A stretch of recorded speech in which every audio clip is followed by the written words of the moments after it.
সকাল সকাল এসে মাঠে বসে মুশফিকের সেঞ্চুরি উপভোগ করলেন, কেমন উপভোগ করলেন আসলে? আসলে অনেক ভালো লাগছে। আমি কালকে রাত্রে ঘুমাইতে পারি নাই, সারা রাত এই চিন্তায় ছিলাম যে আমি মাঠে গিয়ে দেখবো উনার সেঞ্চুরি। ছোটবেলা থেকেই উনার খেলা দেখি, তো ভালোই লাগছে সব মিলিয়ে এসে দেখলাম সেঞ্চুরিটা। এখন কি বাসায় যে ঘুমাবেন? জি, এখন বাসায় যা ভালোভাবে ঘুম আসবে আর কি।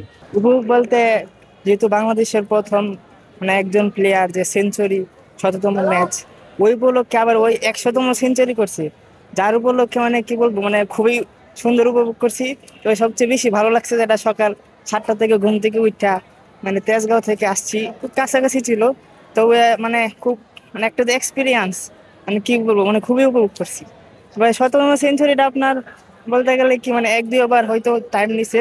তো খুব উপভোগ করছি, মানে খুব একটা আফসোস, খুব একটা আক্ষেপ যে ছিল, মানে ওটা মানে একদম অসাধারণ। একদম ভাষার বাহিরে। কালকে যখন 99 করলো, অনেক আফসোস লাগছে যে আজকে দেখে যেতে পারলাম না। তারপরে আজকে আসলাম, খেলা দেখলাম। যখন সেঞ্চুরি করলো তখন মনের ভিতর অন্যরকম একটা আবেগ কাজ করছে। মুশফিক বাংলাদেশে প্রথম 100 টেস্ট খেলছে। তো টেস্ট খেলার পরে আবার 100 টেস্টেও ভালো একটা 100 করছে। ওর ওর জীবনে একটা স্মরণীয় হয়ে থাকবে এবং আমাদের হৃদয়ে গেঁথে থাকবে যে আমরা নিজে মাঠে বসে খেলা দেখতে পারছি।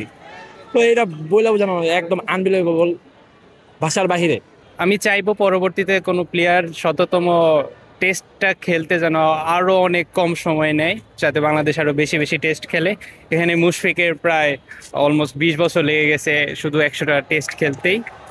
সো পুরো ক্যারিয়ারটাই তাই অনেক উত্থান পতনের মধ্য দিয়ে গিয়েছে, এবং এত বছর ধরে তিনি আমাদের মিডল অর্ডারটা সামলেছেন। আমি চাইবো তিনি আমাদেরকে আরো কিছুদিন সার্ভিস দিবে। তো অনেক এনজয় করেছি তার খেলাটা। টেস্ট ক্রিকেটটা সবসময় খুব আনন্দের। মূলত ক্রিকেটটা বেঁচে আছে এই টেস্ট ক্রিকেটের জন্য। সেখানে বাংলাদেশ, আপনারা জানেন যে খুব বেশি একটা টেস্ট ক্রিকেট খেলে থাকে না। যদিও আমরা ইতিমধ্যে 25 বছর আমাদের টেস্ট ক্রিকেটে খেলার বয়স শেষ করে ফেলেছি, বাট মুশফিক এখন পর্যন্ত আমাদের প্রথম ক্রিকেটার যিনি 100 টেস্ট খেলেছেন, এবং শততম টেস্টে সেঞ্চুরি করার রেকর্ড খুব কম ক্রিকেটারই আছে, যার ভিতরে আপনার পাকিস্তানের কিংবদন্তি ক্রিকেটার ইনজামুল হক, জাভেদ মিয়াঁদাদ, ভারতের সুনীল গাভাস্কার। সব বুঝতেই পারছেন কত বড় বড় নাম। সেই এলিট ক্লাবে মুশফিক যোগ হলো।